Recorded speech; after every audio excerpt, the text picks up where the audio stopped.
प्यारे दोस्तों, आपका सिक्का शॉर्ट एंड टाइपिंग में स्वागत है। यदि आप चैनल पर नए हैं तो चैनल को सब्सक्राइब करें। डिक्टेशन 5 सेकंड बाद स्टार्ट हो जाएगी। स्टार्ट। सुप्रीम कोर्ट की चिंता।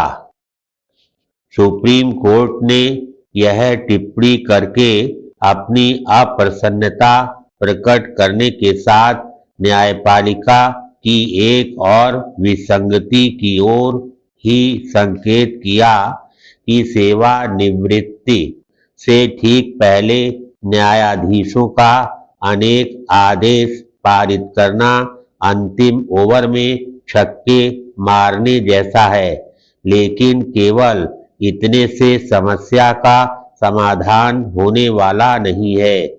यह कोई नई बात नहीं कि सेवानिवृत्ति से ठीक पहले न्यायाधीशों द्वारा कई आदेश पारित करने का चलन लंबे समय से कायम है। इस पर कई बार प्रश्न उठे हैं। बीते दिनों यह प्रश्न एक याचिका की शक्ल में सुप्रीम कोर्ट के समक्ष भी पहुंचा।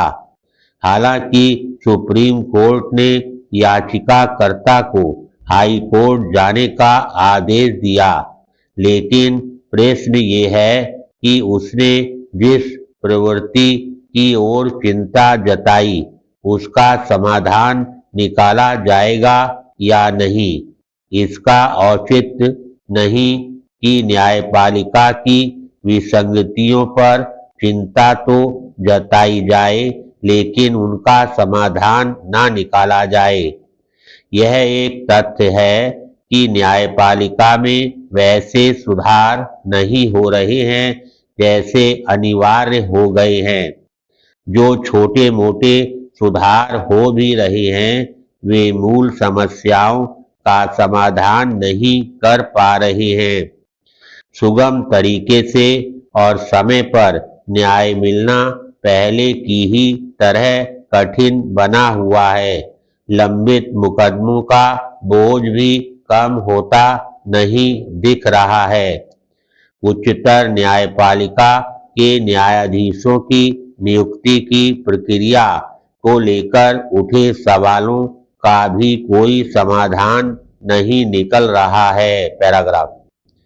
अन्य अनेक समस्याओं के साथ न्यायपालिका में व्याप्त भ्रष्टाचार के खिलाफ किस तरह कुछ नहीं किया जा पा रहा है, इसका ताजा उदाहरण है भ्रष्टाचार के चलते महाभियोग का सामना कर रहे उच्च न्यायालय के न्यायाधीश यशवंत वर्मा का इस शिकायत के साथ सुप्रीम कोर्ट का दरवाजा खटखटाना कि उनके खिलाफ लोकसभा स्पीकर द्वारा गठित जांच कमेटी नियम विरुद्ध है।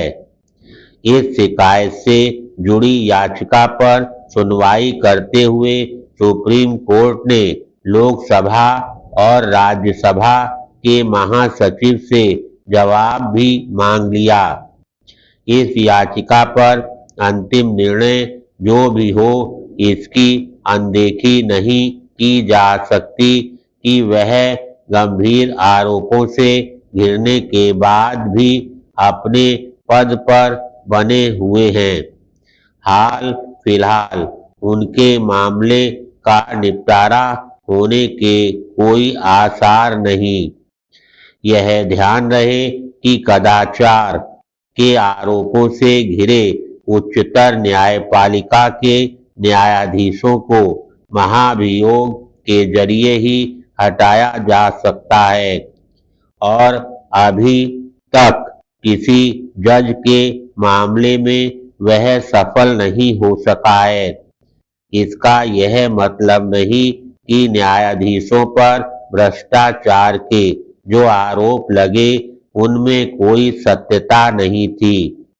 न्यायपालिका और विशेष रूप से सुप्रीम कोर्ट को यह समझना होगा कि यदि ठोस न्यायिक सुधारों की दिशा में आगे नहीं बढ़ा गया तो न्यायिक तंत्र को लेकर उठने वाली चिंताएं बढ़ती ही रहनी हैं।